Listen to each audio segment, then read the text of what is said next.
So today we're going to talk about inverse functions.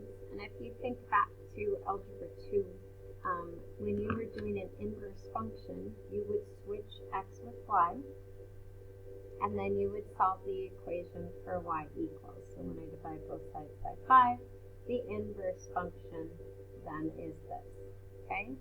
On a graph, if I graph this first function, right, we have a starting point at 0 and a rise over run of up 5 over 1, and this is that function. But if I graph my second, we start at 0 and we have up 1 over 5, and there's that function. So they definitely make two different graphs, okay? You can also think about filling out an XY chart, and basically your X and your Y functions switch spots. So on my original graph, if I plug in 0, I get 0. If I plug in 1, I get 5. If I plug in -1, I get -5. And those are these points on the graph, right? 0, 0, 1, 5, negative. But if I look at my inverse, and I flip-flop x with y, 0 stays with 0, but now I get the point 5, 1, which is right here. Or -5, -1, which is right here. So they also switch points, just reverse. So let's talk about the sine wave and the cosine wave. And if you want to use decimals, you can to check this out. But the inverse of sine, and we can also call it the arc sine. These mean the exact same things. These both mean inverse. But the x and the y axis will flip. And so if you remember, the sine wave goes as high as 1 and as low as -1. Well, that now, instead of being on our y-axis, is going to be on our x-axis. And then if you thought about it going on forever and ever, that happens, except for now, we end up getting some asymptotes.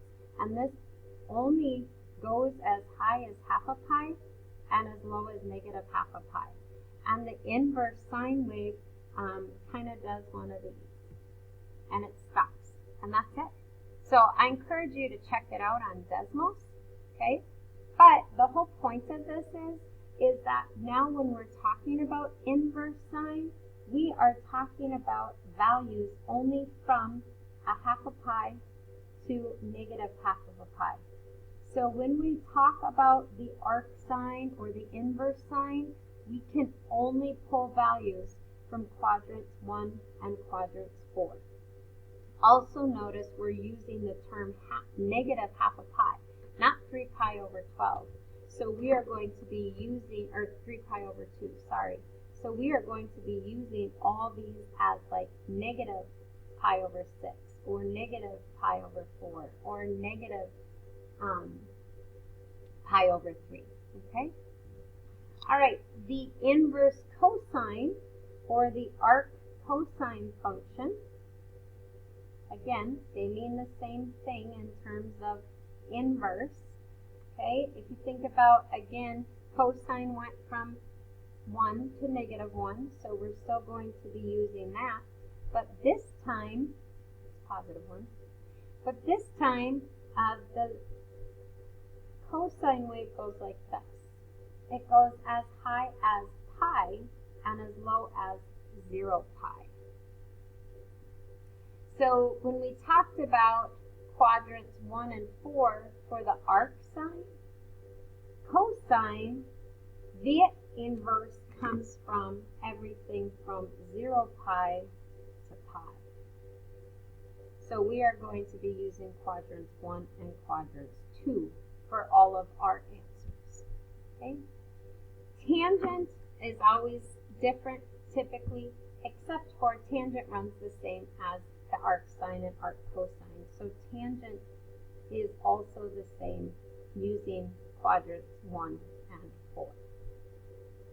So this is very important for you to know as we start solving some of these equations now and thinking backwards. Okay? So if you look at the first example, example number 1, it says to find the arc sine of 1/2. Or, in other words, when is sine equal to 1/2? Well, sine is 1/2 here at pi over 6, it is also 1/2 here at 5 pi over 6. Again, I'm using my unit circle, but remember, when we're doing the inverse, we can only use values from quadrants 1 and 4. So my only answer now, because I'm working backwards, is pi over 6. Okay. If I ask you to find the inverse sign of negative 1/2, again, arc sine and inverse sine mean the same thing. On the unit circle, sine is negative 1/2 at 11 pi over 6, and it is at 7 pi over 6. But again, because I'm doing the inverse, I can only use answers from quadrants 1 and 4. Now, the answer is not 11 pi over 6, because if you remember, we're using values from 1/2 pi to negative 1/2 pi, so we need to write this as its coterminal angle, negative pi over 6. That would be the correct answer. You try this one on your own. Find the arc cosine of negative 1/2.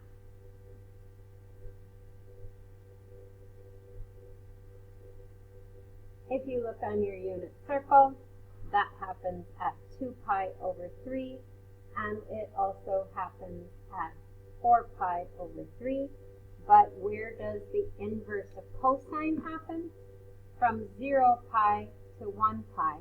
So my only answer is going to be 2 pi over 3. Okay, so once you've figured that out, this should be pretty easy for you. All right, let's try arc tangent. Remember, we talked about the arc tangent has the same as the arc sine. So when is tangent negative 1? Well, tangent is negative 1 at 7 pi over 4 and also at 3 pi over 4. However, the arc tangent can only come from 1 and 4.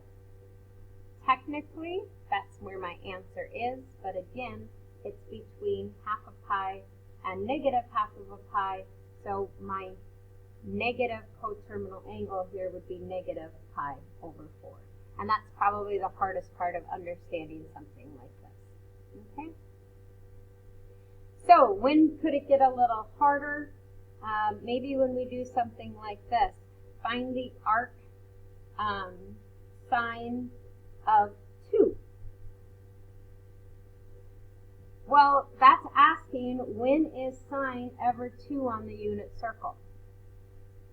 Does that ever happen? It doesn't.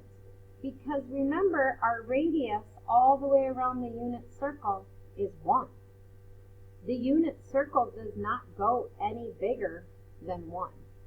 So when can sine ever equal 2? It can't. It's not possible. So what is the largest value that sine can be? Is 1. Okay? Same with cosine.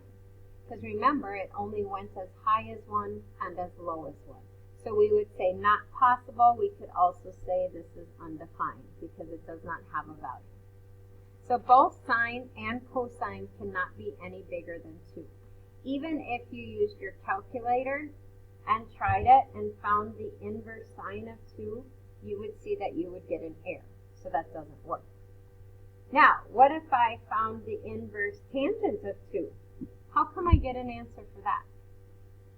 Well, remember, sine and cosine went only as high as 1 and as negative 1. Tangent goes on forever and ever, up and down. So tangent can be anything. So if I asked you to find the arc tan of 16, I'm not able to use my unit circle for it because there aren't any values of 16 on my unit circle, but I am able to use my calculator. Remember, when you're trying to find a missing angle, you are using the inverse function. So the inverse tangent of 16, and we get 86.4 degrees. is 86.4 degrees in quadrants 1 or 4?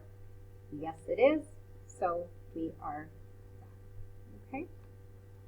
All right, so the biggest thing for you to remember, if I were to sum this up, is that the arc sine and arc tangent come from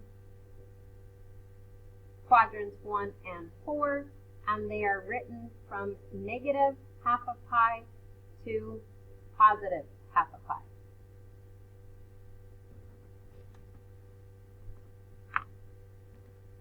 This arc cosine comes from